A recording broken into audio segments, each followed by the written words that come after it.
அம்மா சாப்பாடு ரெடியா? நாளைக்கு வேற மகம், அதனால இன்னைக்கு சைவம் தானே? ஆமாம் சத்யா, இன்னைக்கு சைவம். இன்னைக்கு நம்ம வீட்டில் சைவ சாப்பாடு தான். பாருங்க. ஹாய்மா, எல்லோரும் நல்லா இருக்கீங்களா? வாங்க எங்கள் வீட்டுக்கு சாப்பிட. இன்னைக்கு எங்கள் வீட்டில் சைவ சாப்பாடு.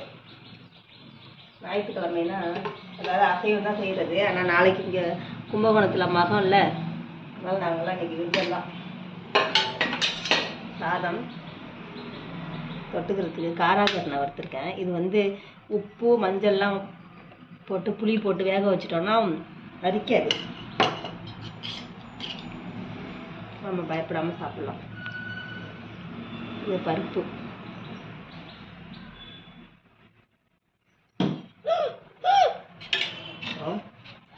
வா,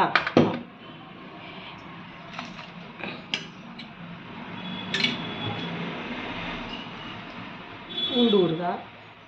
இது முருங்கைக்கீரை சாம்பார் வச்சுருக்கேன். அதுக்கு இந்த நார்த்தங்காய் தொட்டுக்கிட்டோம்னா நல்லாயிருக்கும்.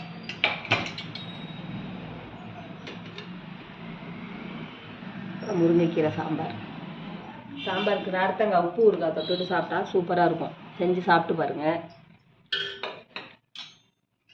அப்புறம் தயிர். வாங்க எல்லோரும் எங்கள் வீட்டுக்கு சாப்பிட. எது நல்லா இருக்குன்னு கமெண்ட்ஸில் சொல்லுங்கள். பப்படம் எடுத்து வச்சுட்டு அப்பளம் ஒன்று எடுத்து வைங்க. அப்பளம் இல்லை, பப்படம். இது பேர் பப்படம்.